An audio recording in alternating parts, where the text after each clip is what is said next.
officially live again. So I got some exciting news.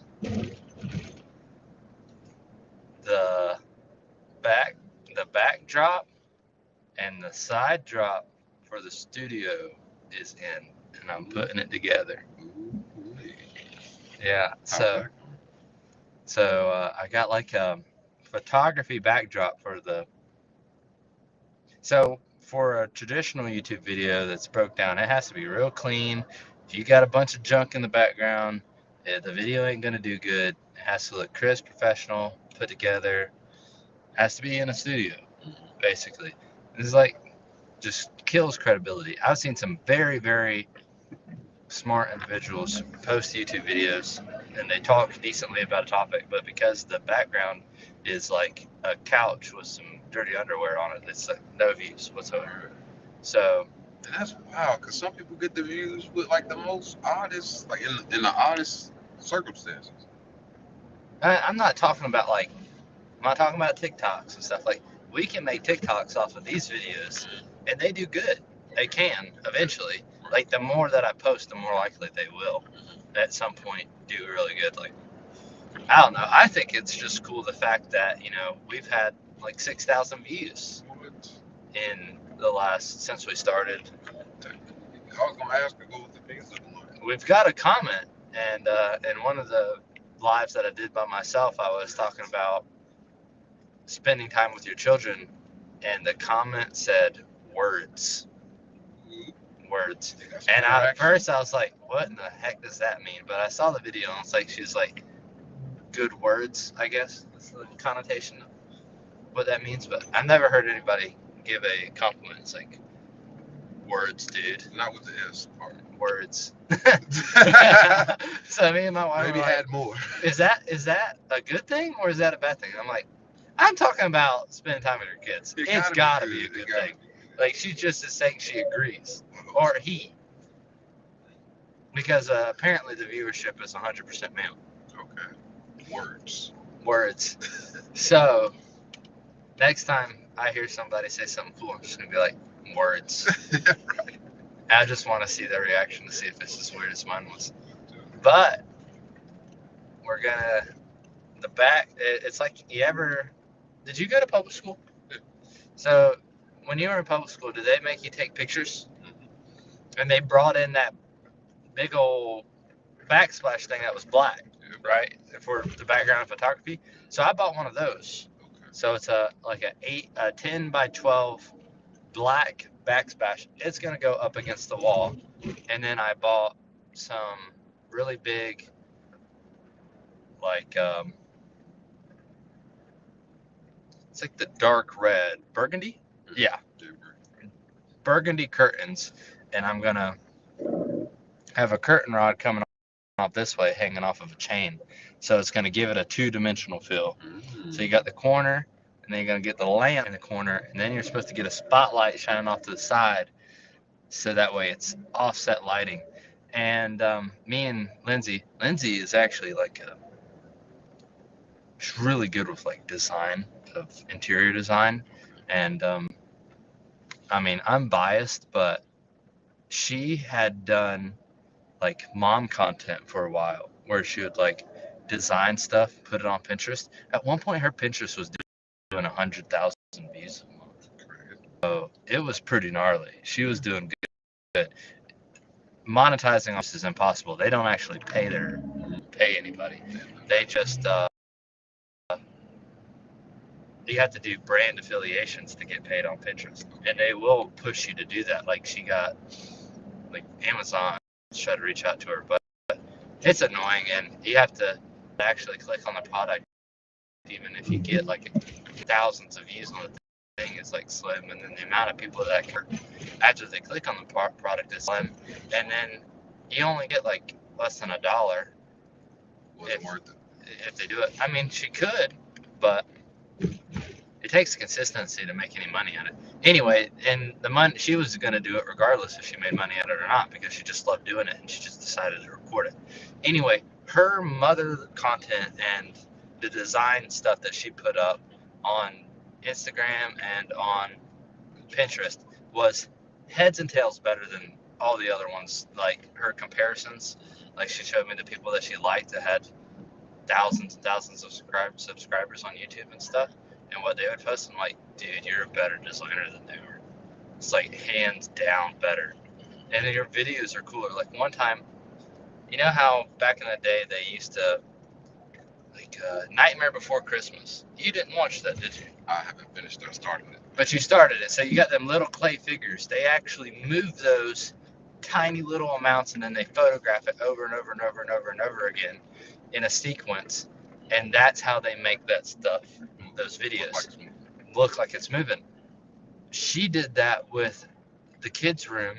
She went in there for 30 minutes while I had the kids, and she moved all of the toys to where they were putting themselves away, and took up pictures of it every time she moved the toys. And it looked like she did like, I think the caption was, if you had any power from Harry Potter, what would it be?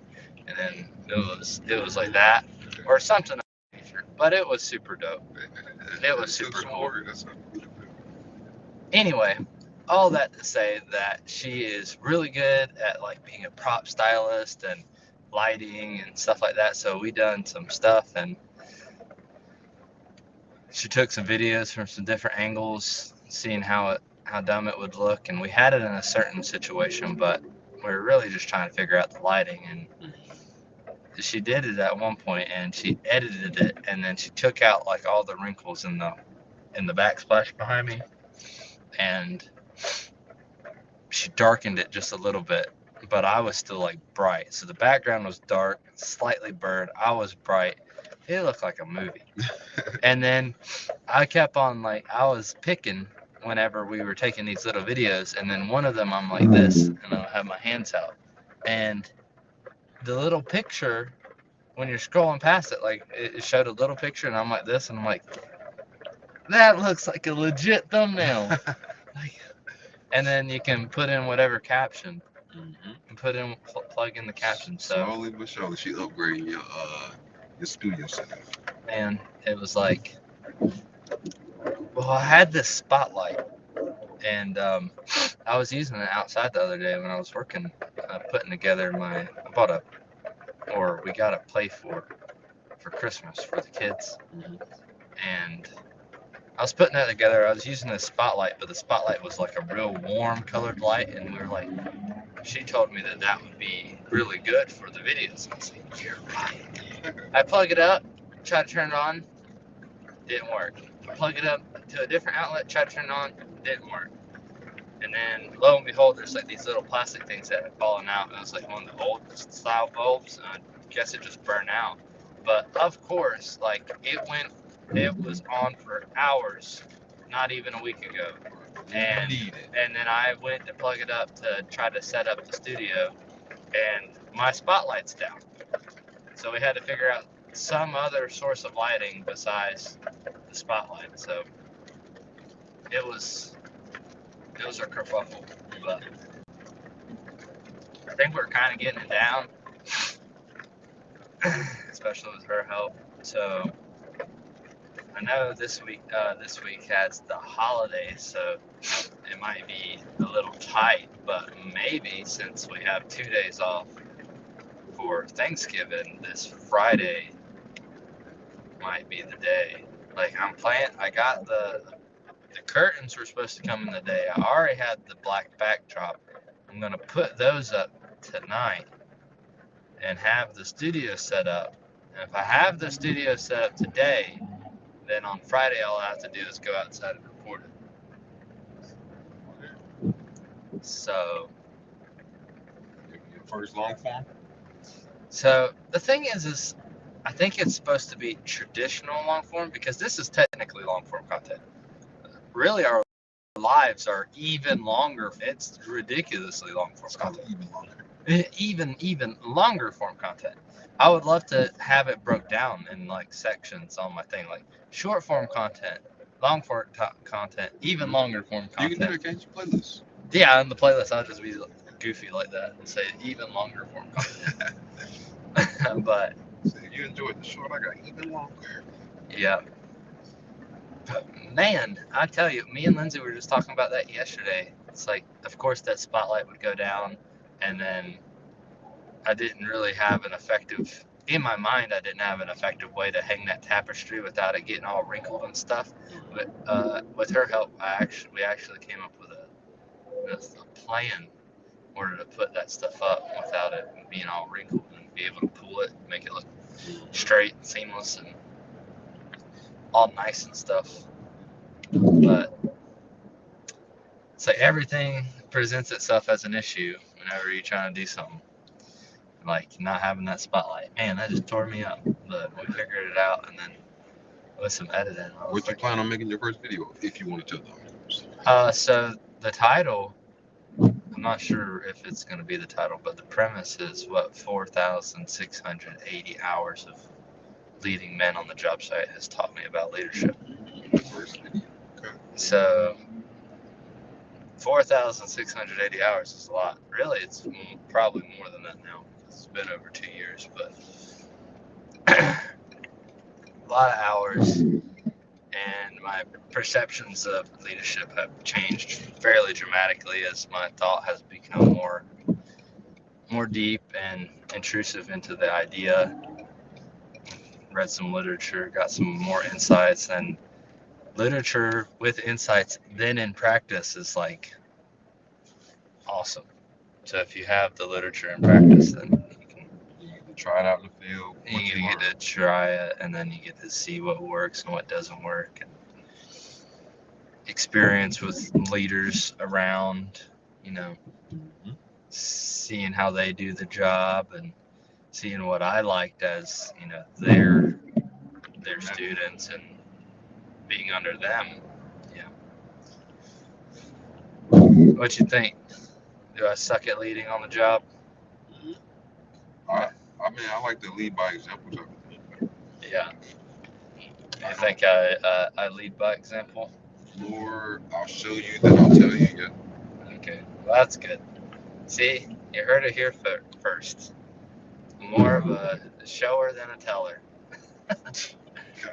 Nikos is my only hope for a customer review before this video goes out. So maybe when the video drops, most of what he says BS, but he's all right. maybe he'll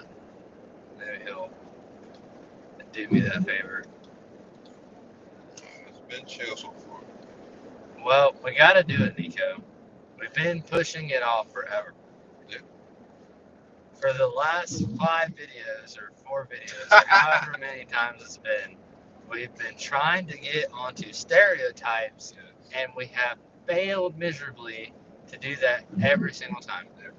So, in your words and ideas, how do you think stereotypes come to be, and why is everyone so pissed off by stereotypes?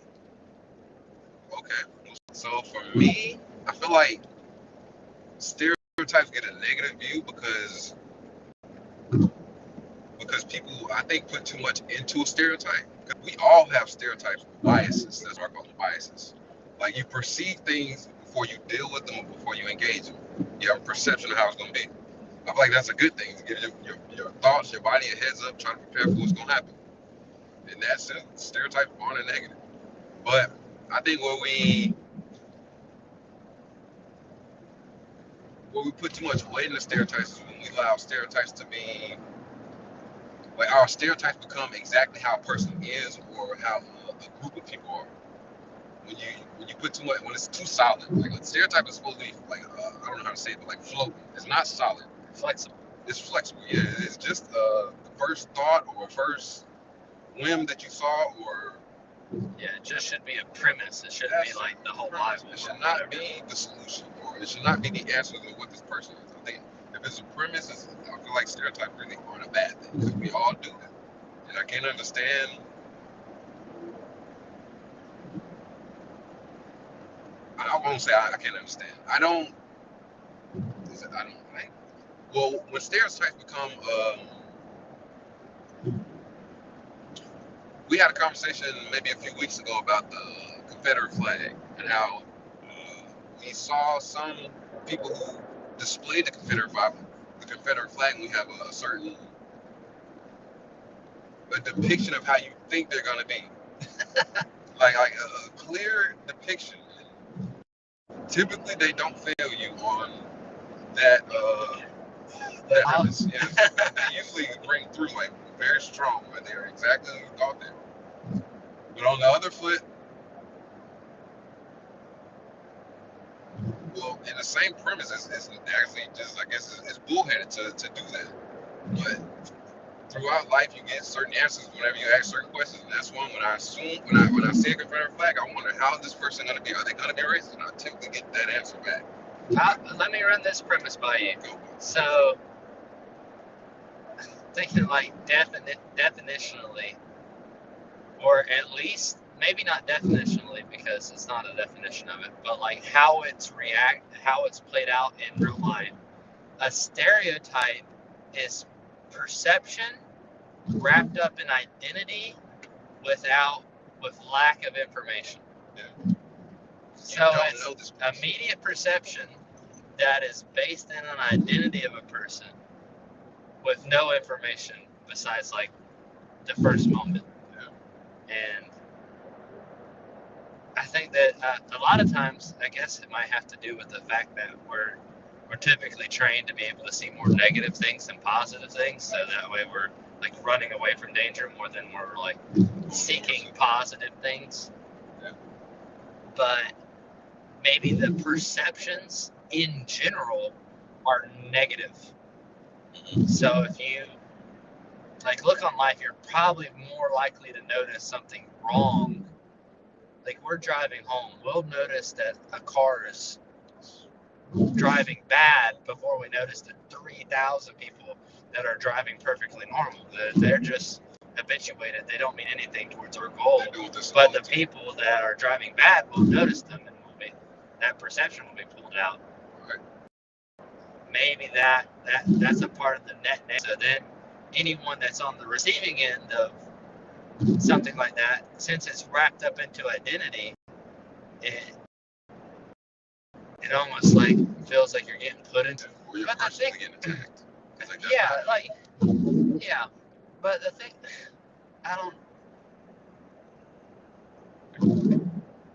I think there is a big thing to say about maybe that emotional maturity just varies very, very broadly amongst individuals.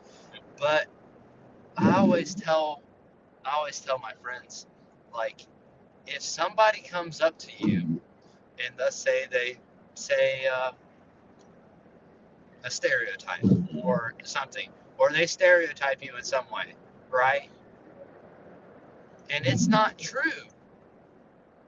I can't imagine why that would bother you for this simple thing. If I walk up to you and tell you that 2 + 2 = 5, you'll say, no, it doesn't. You're stupid. That doesn't make sense at all. 2 + 2 doesn't equal 5. The same thing is true if they just come up and make some generic assumption about you or anything that you do, and it's just not true. You don't have to give it any credence if it isn't true.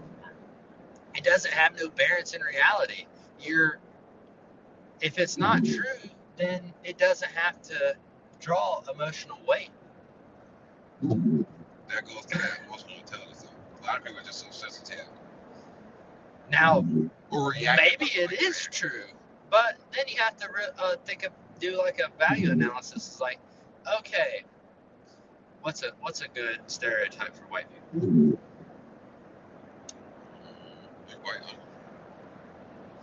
They don't have no. Stereotypes. I guess like white people.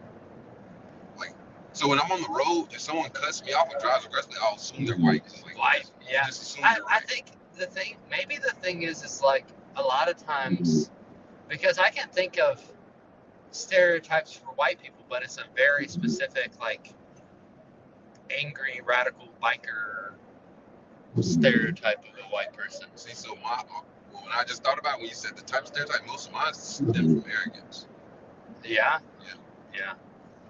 Well, there's also like there's some stereotypes that might be rooted in facts. So I would imagine there's a stereotype that a lot of black men don't like to swim or are scared of swimming. Yeah. And I heard that and I was like, okay, black men and people in general are very, very athletic. Right. There is absolutely no reason why they wouldn't be able to swim efficiently if given the opportunity. But think about this. What does a very low income household have access to versus a higher income household have access to? So you can go to the park, you might be able to go to the open basketball areas or the basketball goals in the park, the soccer fields, all those things are open. But pools, private pools, public pools, ocean maybe if you live in that area, but almost all of those are paid. And we live in a generation where 70% of young black men grow up without fathers in the home. That sets you here for stringent financial situations. It doesn't matter what race you are. If you grow up with no money, the likelihood that you're going to learn how to swim is significantly reduced because you can't afford the pool membership. It's like ice skate. Yeah, any luxury experience, like you don't have to break it up by race. People want to make it a race thing, but you can break it up by economics, economic hierarchy. What things did you have access to when you were young? It's like I came from a two-parent household that was, not wealthy, but doing all right, and I did have access to pools when I was young. So of course, but if I did not, then I would have had to have learned at a later date. And then sometimes it's easier to just tell yourself things, like especially if you're 16 and you've never been into a pool, or 14 and you've never been into a pool. You'll probably go to some party before then and be able to access that. But if you're told a stereotype and you've never been into a pool, then you just automatically assume that that's true about you or something. No, So then it could be. I wouldn't accept that premise. But so how I see it, like, I feel like there's a fear with most, I guess, black males. They don't want to either put themselves out there, don't want to look bad, or like that. For me, I think it's just a fear because I never understood. I'm black. I never understood what the fears with water. If you learn how to dog pedal, you can stay on top of the water. If you learn how to lay on your back and be steady, you will float. Like, I know it. But they just don't want to be seen. Maybe learning the process or being embarrassed. I don't know how floating around because like a lot of people, like especially if you're older. Yeah, a lot of people like around me, they'll say I couldn't swim in 100 feet of water. I'm like, you can swim in 10 feet, you can swim in 100. Like, what is the difference? Yeah, I can't swim in that. I get there's a creature there that you're afraid of. It's, for some reason, the deeper it is, it's like it's harder to swim on the top. It's the same water. Well, let's go back to this perception thing because I feel like you might actually vibe with this if I go into more detail. So, if there is some systemic factor that prevents you from being able to do anything, right? I wish I had like a really good example. Okay, let's say for whatever systemic factor, you're not able to get a hold of a lot of books, right? You don't go to the library when you're young. Let's say you're charged with dealing with your kid, like you're an older sibling and you have to help with your parents dealing with the kids, right? So your time is wrapped up a lot. And let's say you start slipping behind in school.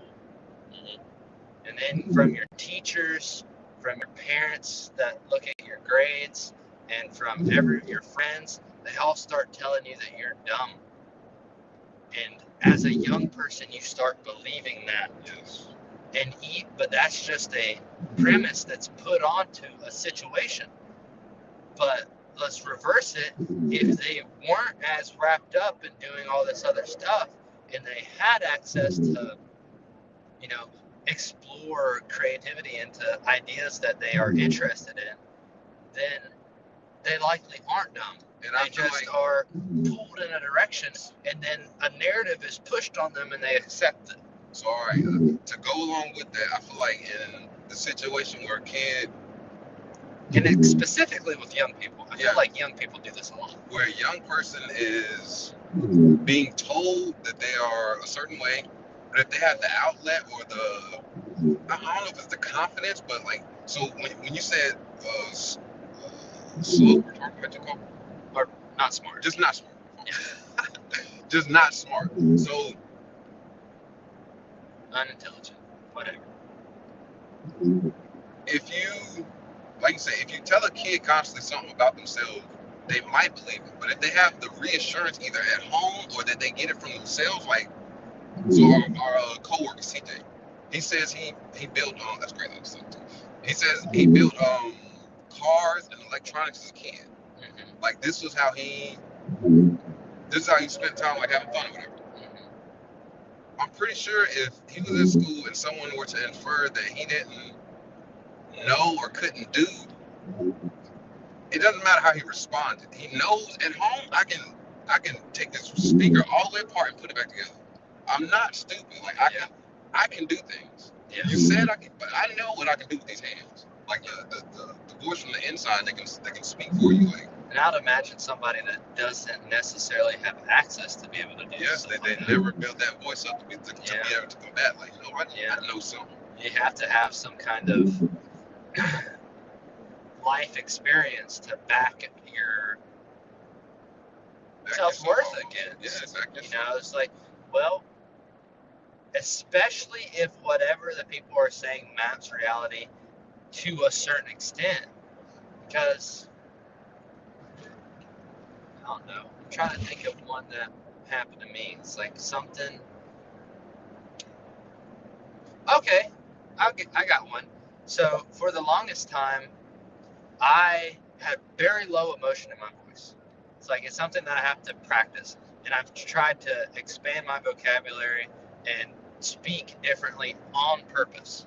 So I will change cadences in the way that I speak because when I was younger, I had friends that essentially said that I sounded dull, lifeless, and ignorant because I just had absolutely no emotion in my speech whatsoever.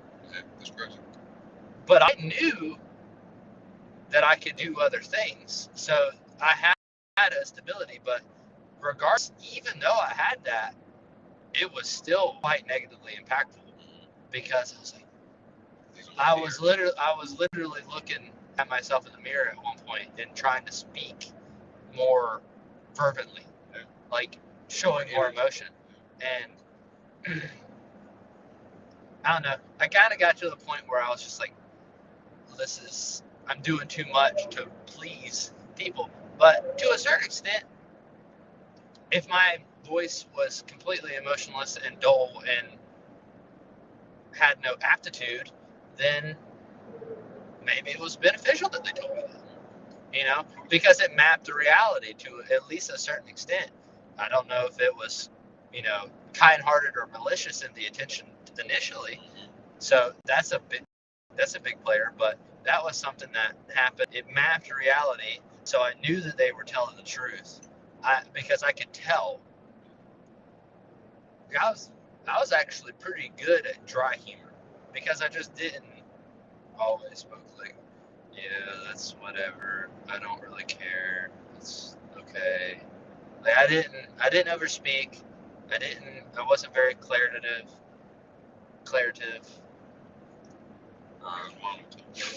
Very monotone, no articulation, mumbled. It was bad. But, you know, with that insight, over the years, I've kind of corrected that. So, see, there's a place where there's a risk and reward. Yeah, but if I didn't have anything, like, perhaps I had absolutely no basis to believe that I could change it. Like a lot of people will go through school. this is a phenomenon. This is huge. A lot of people will go through school and they'll think that they're either a math or a reading person. They'll convince themselves that they just naturally draw easier to one subject than the other. And people naturally do draw to one subject easier than the other. But that does not mean you can't do the other. People will say, I'm not good at math. It's like, no, you just don't want to put in the effort to become good at math because it doesn't just naturally come to you. It's not natural to you. So it was not natural for me to speak. Right. I'm learning how to do this as I do this podcast. But it was not natural for me to read, and it was not natural for me to write. But I have read more books than almost any of my colleagues that I know of. I'm an avid reader now. Fervently hated reading when I was younger. I could have cared less about, vocab and having distinct vocab and being clear when you speak. I could have cared less about that when I was in high school, but I was the math guy, and I became good at reading and speaking and writing because I put in effort to do such a thing. It's something a lot of people assume it's always gifted or a natural thing. Yeah. It's like, no, I had to learn to do this, and after a while, and that's an annoying thing to assume. It's like, it's almost like degrading because you'll be like, oh, Michael Jordan is just a natural talent at basketball. Actually, he didn't get on his high school team the first year. He's naturally that tall. It's like height is about it. You can have really tall people that just aren't good. Right. It is hours and hours of practice and dedication. It's not all natural. It's like, yeah, he's athletic, but there's a lot of freaking people that are athletic. He had to do everything. Like, did you know Jordan played baseball? Yep. So you can kind of watch him and tell when he was playing baseball that it wasn't like what he really wanted to be doing. He was good. He was in the MLB. But like when he got put into his element where he really wanted to, a different person came. Yeah, it was night and day, and you can tell that he just wanted to put in the effort and be in that realm. And I guess somebody could say, well, that means that he was naturally more gifted at basketball. And it's like he was in the MLB and in the NBA. He's a natural athlete. I think he just put a lot of practice into being an athlete. To begin with. He mastered his craft. Mastered it. And like Tiger Woods naturally gets, like, he's been playing golf relentlessly since he was old enough to hold a golf club. So yes, he hits far, but all that other stuff, we can hit a hole in one from that far. Like, no, that was a skill. Yeah. Yes, he's powerful. The skill. And the knowledge of the craft and everything. Yeah, when to splice, when to use which club. I like golf. So a lot of times when I watch Tiger or like certain golfers, when they use a club that nobody else is using, like that always like perks my ears up. It's like, what is he thinking? Like, what does he know that nobody else knows? Yeah, I saw a video of him, and he was off the greenway by a significant margin over near some trees, and he had to splice this ball around the tree. So he purposely swung so wrong to get this to do like this crazy curve. Right. And it worked out beautifully. And like he even said exactly what was going to happen beforehand. It was after his injury. So he said, I'm going to splice this, I'm going to pull this toward my left foot, and I'm going to swing it over my head because I don't have the capacity in my back to stop the swing anymore. So he does like a loop thing. Anyway, it was beautiful. It went exactly where he had the formula in his head because he practiced with his body. Like his body is his instinct. It doesn't matter how naturally gifted you are at golf or swinging on a golf club. That knowledge is practice and repetition. And I think that can be applied broadly to about anything. If you really think that you are, quote unquote, bad at something, you need to change that language, first of all, because it's very limiting. And then secondly, it's like, I'm not bad at reading. I just don't want to put the effort into learning how to read efficiently to become a good reader. It's like, you can do it. You just haven't decided to put the effort into Don't it. finalize and say I'm not good And that yet. could be anything. That could also be economic situations. Like you hear stories of people coming out of nothing and becoming millionaires, and they did all Bill these Gates. side Bill Gates. Well, no, Bill Gates was um, Oh, he was wealthy beforehand. oh, that's what His dad, Bill Gates, was like a prominent real estate guy.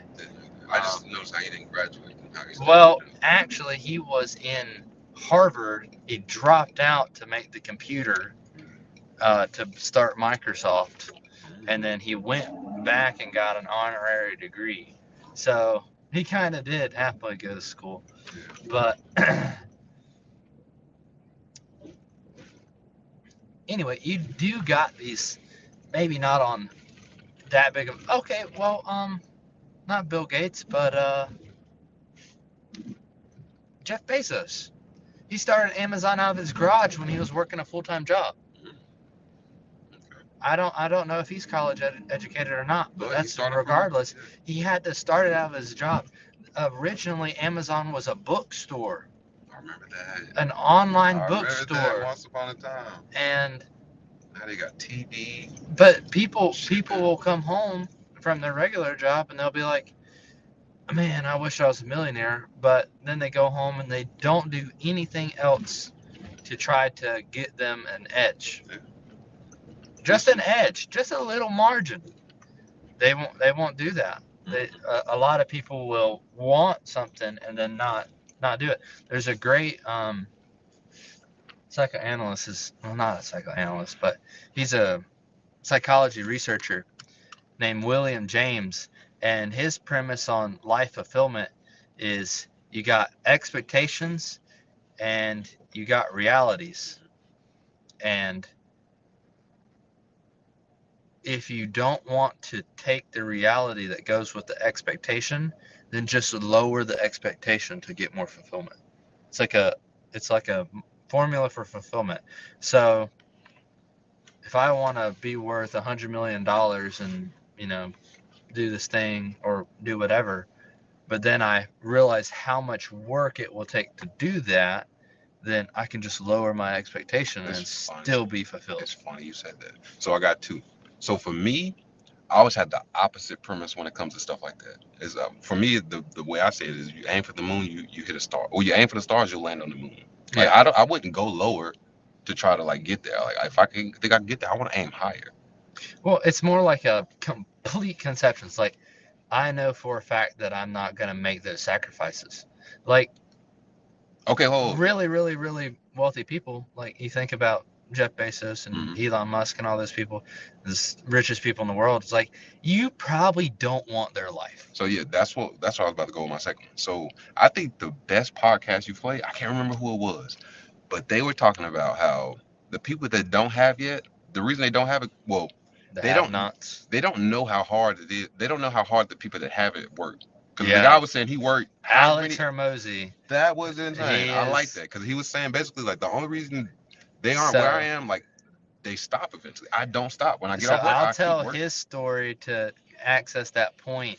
He had a gym, and he asked another gym owner what he was doing to get clients. The gym owner says, I do flyers.